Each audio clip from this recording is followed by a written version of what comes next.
Tidak hanya masalah bisnispreneurship-nya, tapi tadi socialpreneurship-nya. Jadi saya membuka usaha itu bukan hanya masalah profit ya, walaupun tentu profit itu adalah indikator bahwa suatu usaha itu sehat. Jadi kalau suatu usaha tidak menghasilkan profit, berarti usaha itu tidak sehat ya. Kenapa? Karena tidak ada imbal hasil atas energi yang dikeluarkan. Revenue generating-nya lebih kecil daripada biaya beban yang dikeluarkan. Jadi kalau perusahaan menghasilkan keuntungan, berarti perusahaan itu diterima. Ya, masalah besar atau kecil kan relatif.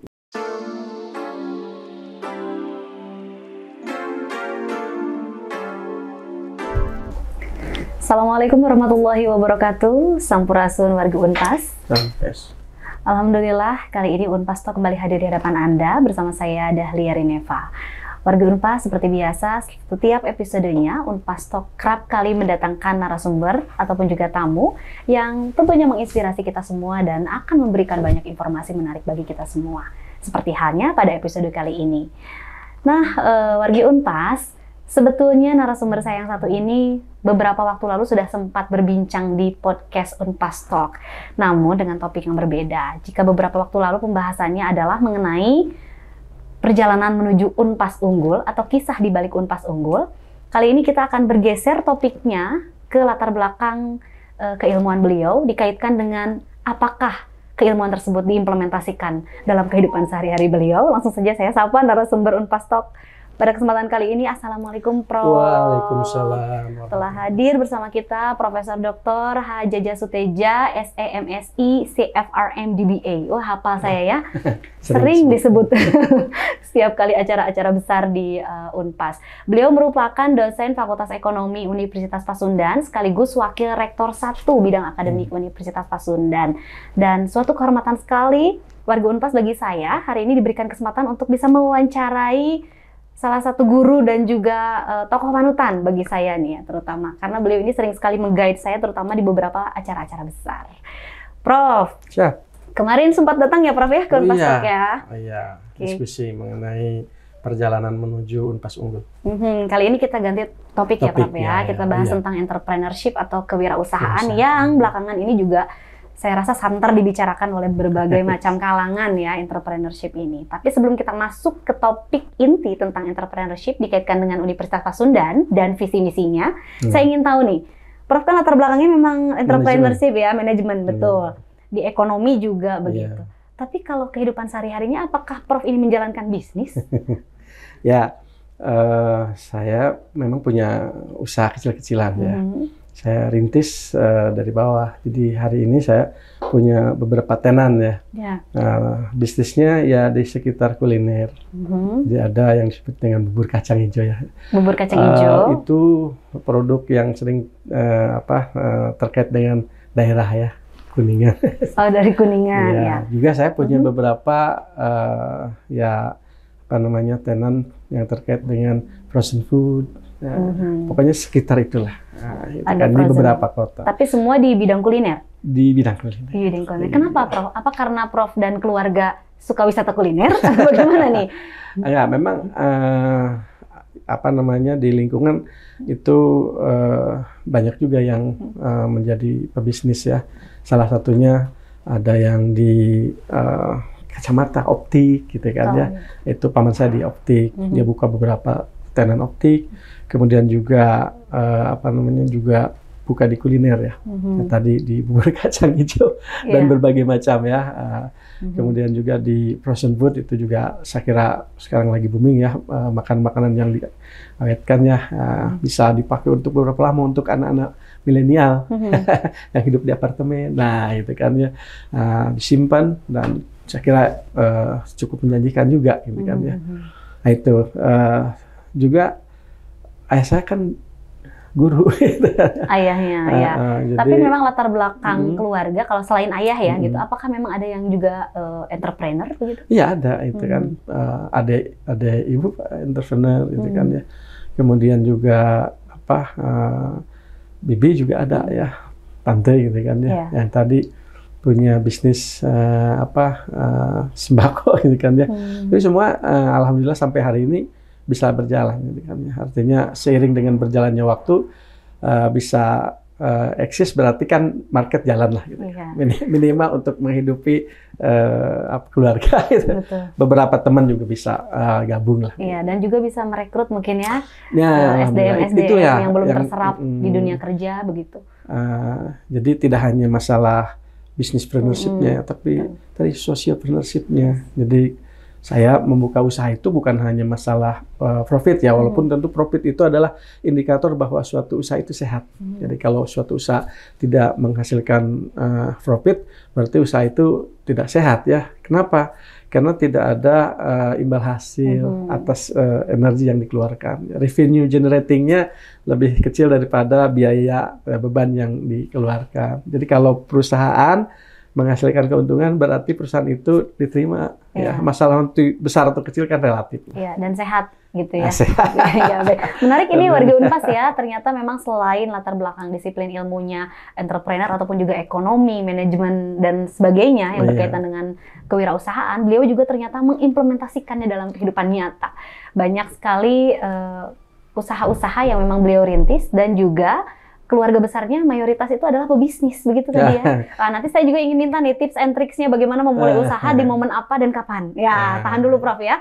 Tapi saya ingin masuk nih Prof ke Universitas Pasundan yang saat ini sudah unggul. Tepuk tangan dulu boleh Prof? Terima kasih. Senang sekali saya ya.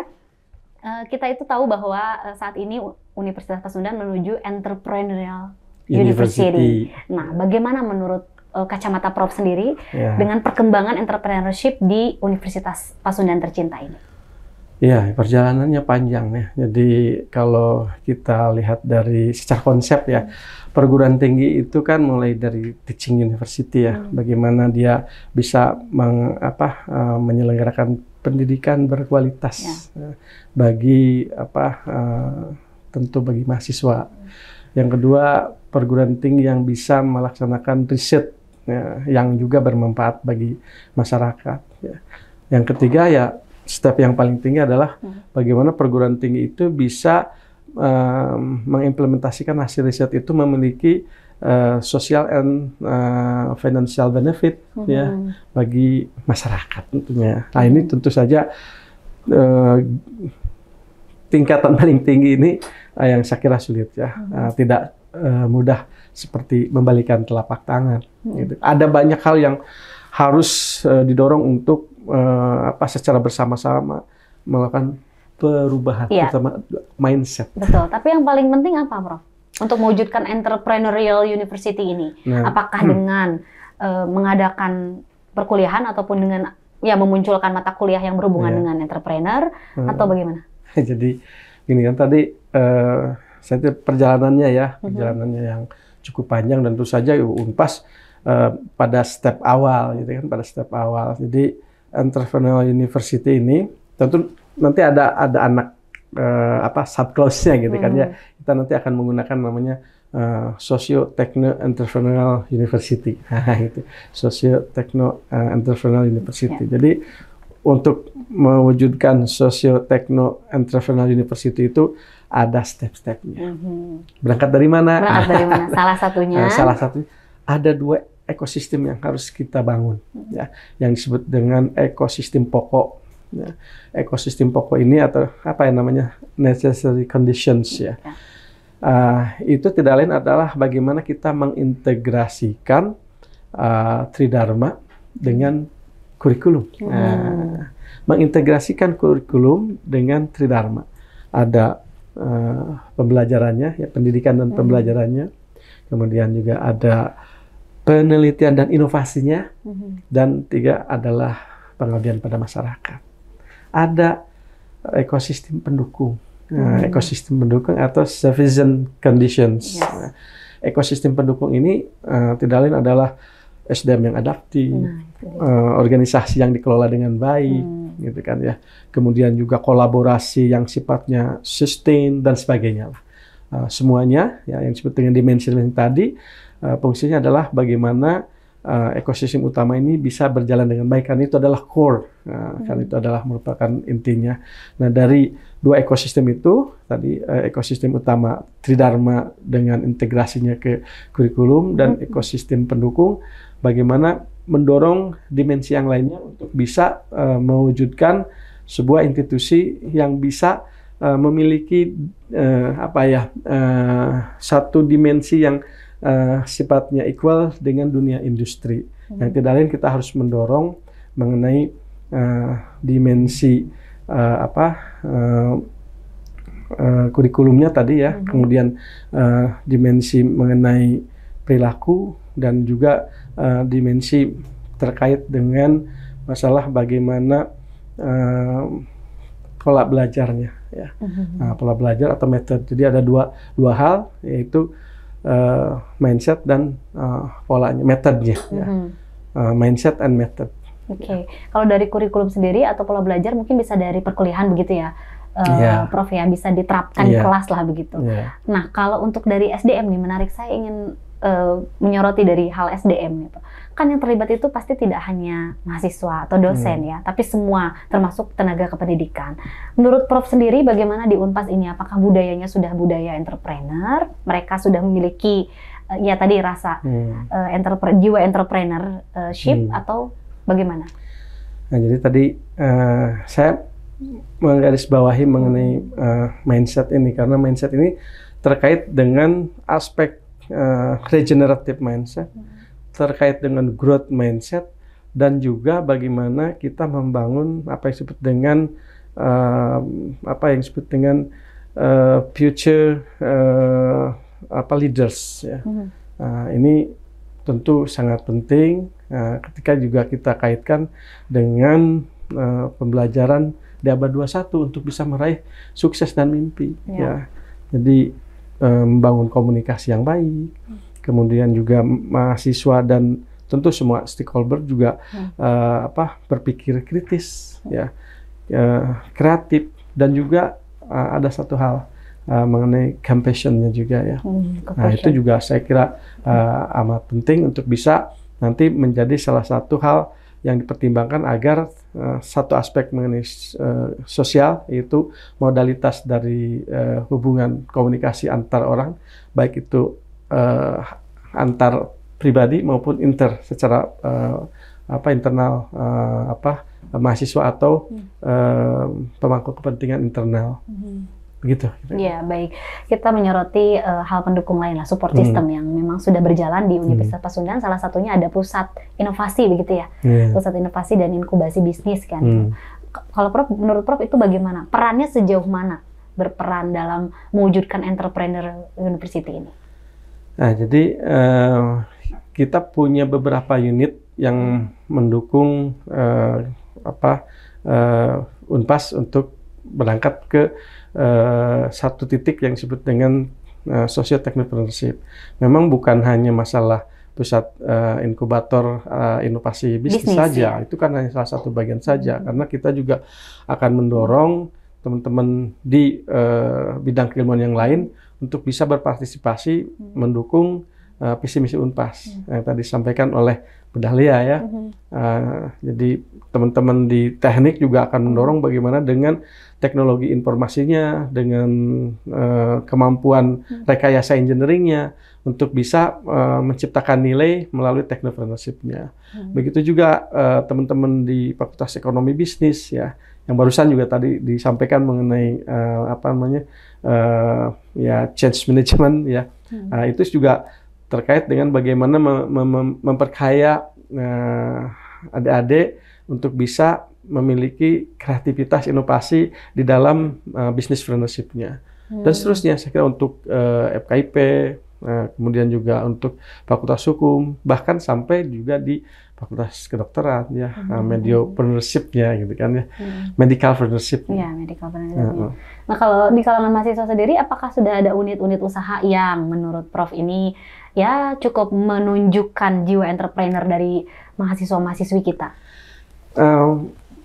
Banyak ya, saya kira adik-adik mahasiswa kita itu, saya juga kaget ya, ada beberapa di antaranya yang punya bisnis ya dengan omset saya tidak menyebutkan nama, nanti disebut promosi ya, itu cukup besar juga ya, menggiurkan juga ya di bisnis kerajinan tangan kan ya, handicraft. Kemudian juga ada yang punya Itu work in group atau enggak, per orang?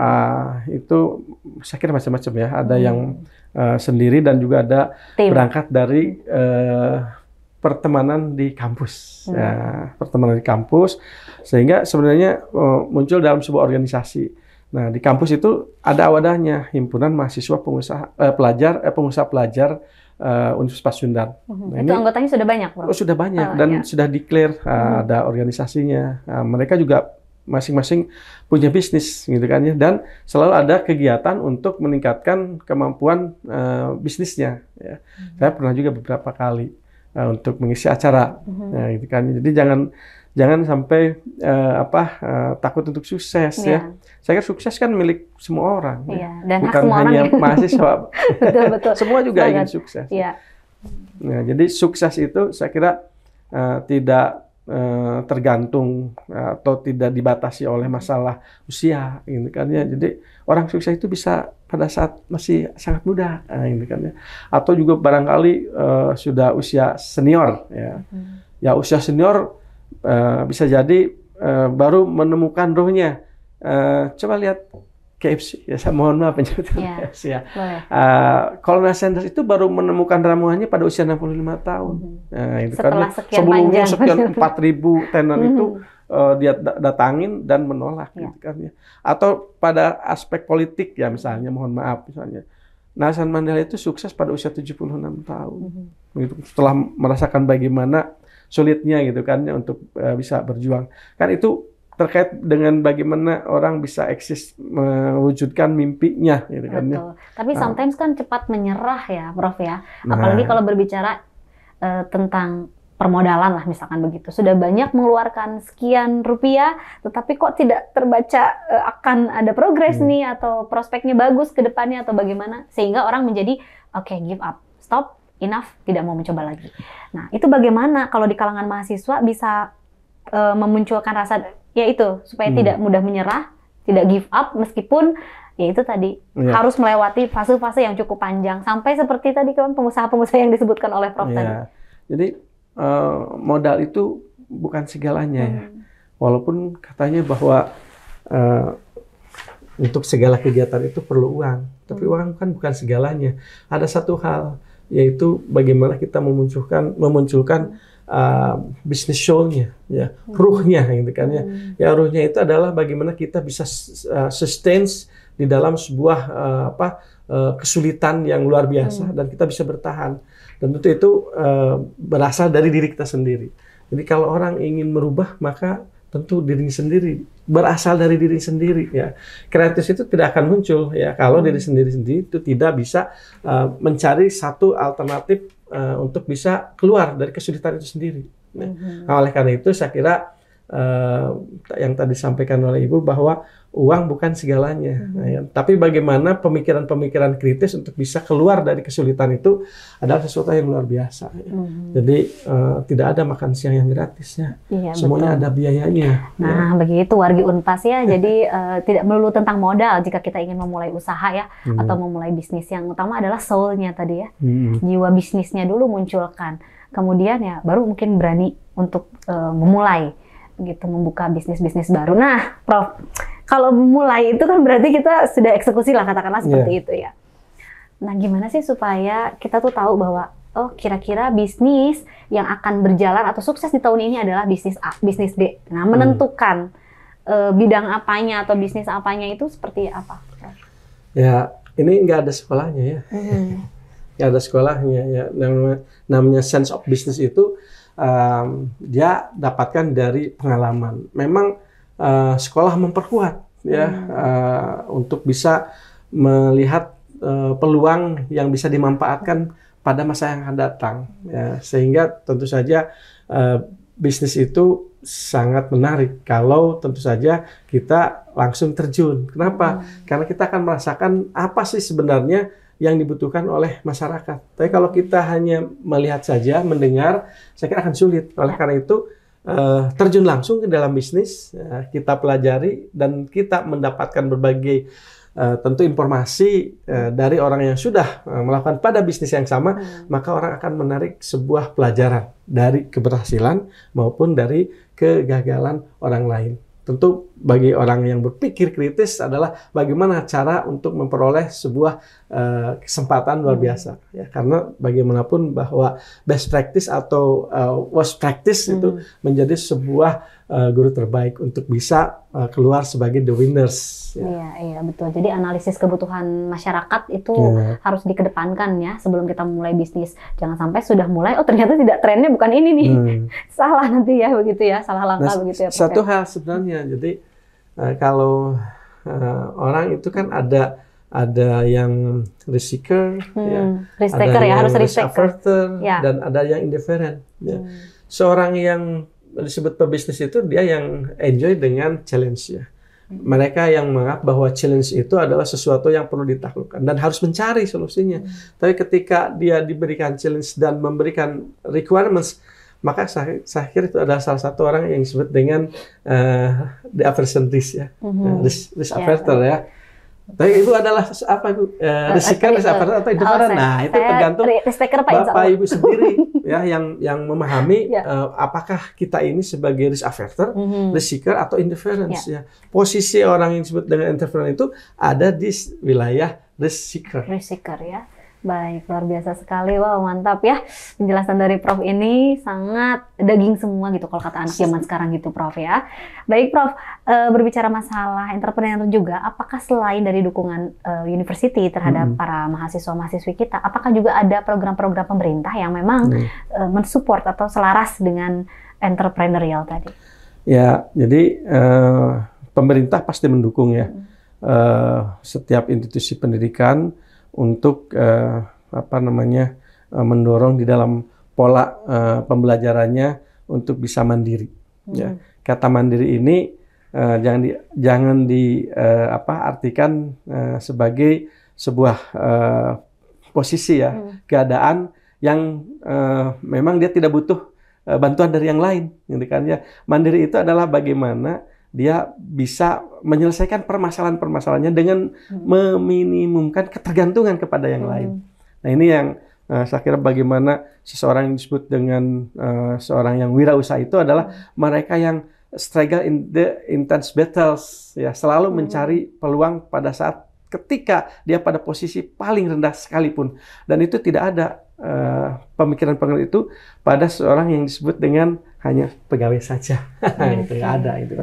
Seorang pebisnis itu tidurnya harus punya jiwa entrepreneurship ya, sampai di titik dia itu dalam ya. tidur saja bermimpi bagaimana usahanya. Gitu kan, ya.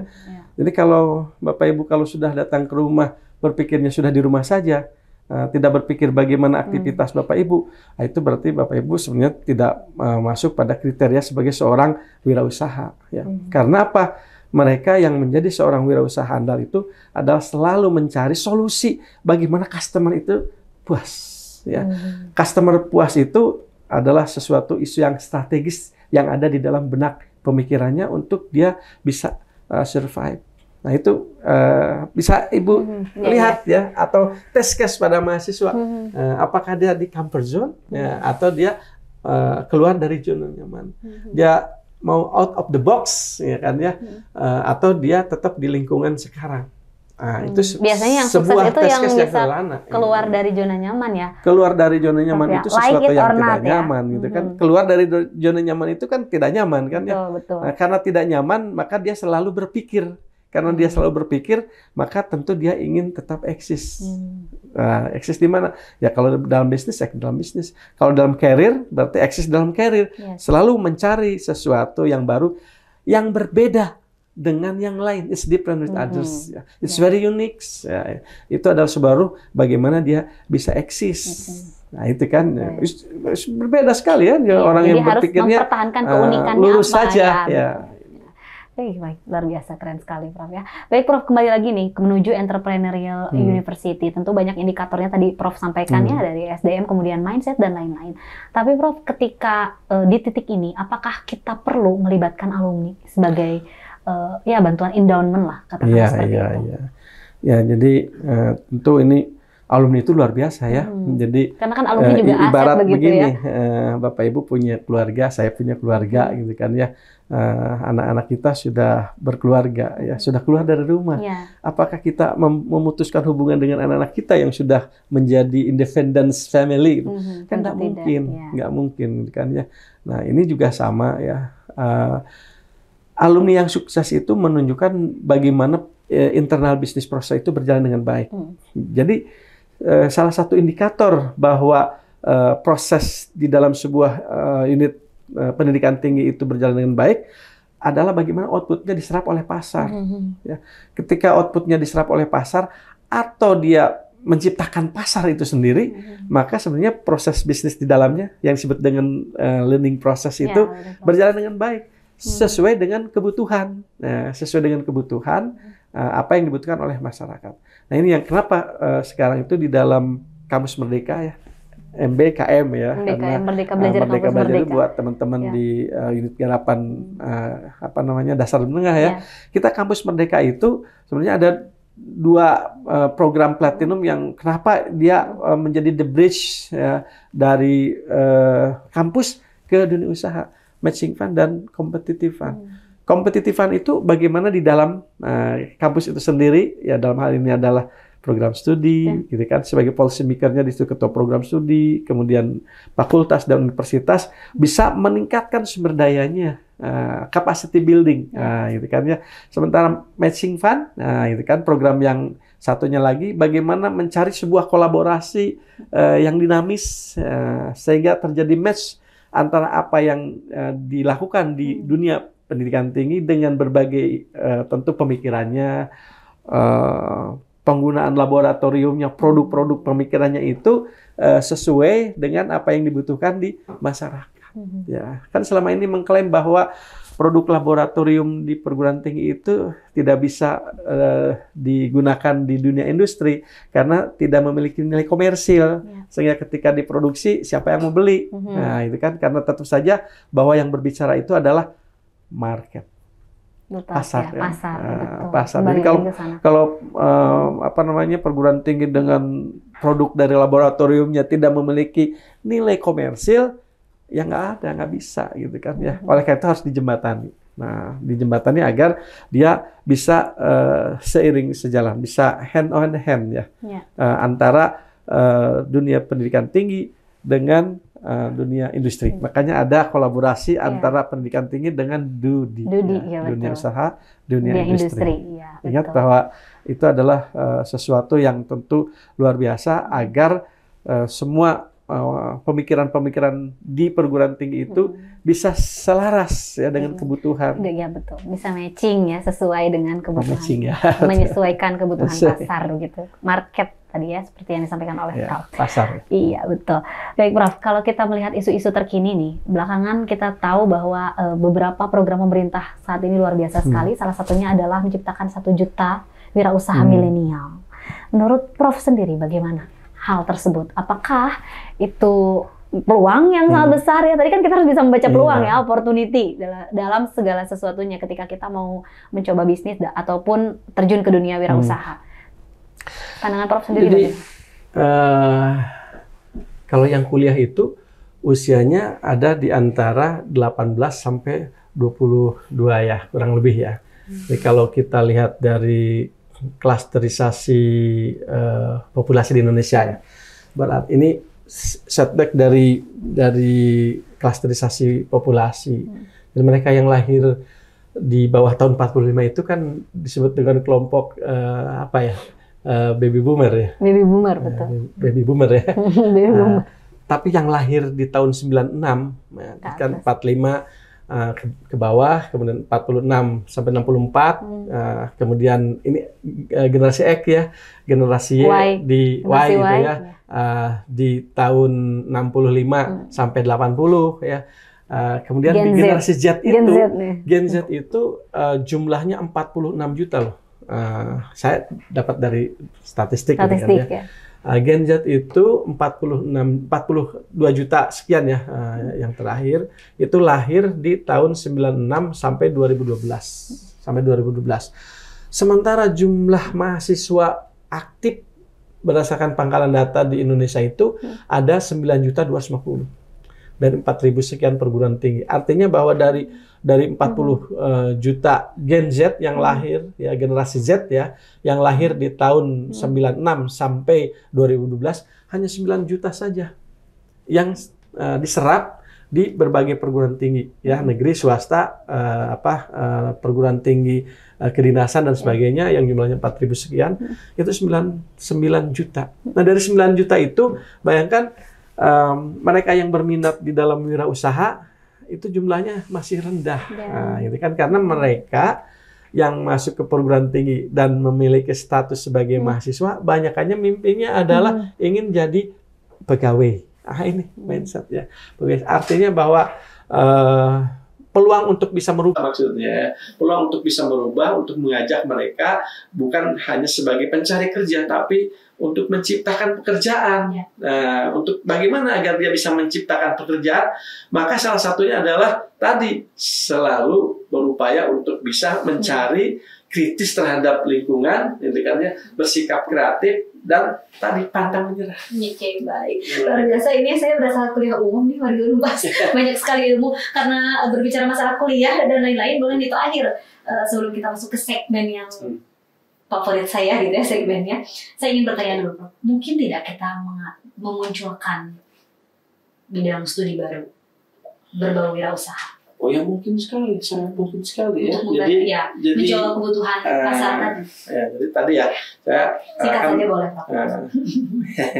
Saya tadi hanya melihat bahwa persentase mahasiswa yang wirausaha itu masih sedikit. Ya. Itu adalah sebuah peluang luar biasa untuk bisa mendorong mereka, mengajak mereka menjadi calon wirausaha muda ya, karena tadi ada di Gen Z yang savvy gitu kan ya, mereka komunikasi melalui Gen Z dan sebagainya, dan itu saya kira luar biasa untuk bisa mencari solusi yang baru untuk menciptakan atau mendorong ada mata kuliah baru. Itu luar biasa. Ada mata kuliah prodi, maksud saya ini prodi ya, prodi e-commerce itu program studi e-commerce itu saya kira di kampus kita belum ada ya.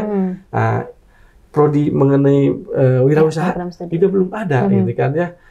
Atau prodi-prodi yang terkait dengan bagaimana membuat sebuah coding methods ya, yang terkait pada peluang untuk bisa masuk ke ranah informasi. Teknologi informasi itu juga kita belum ada, gitu kan ya.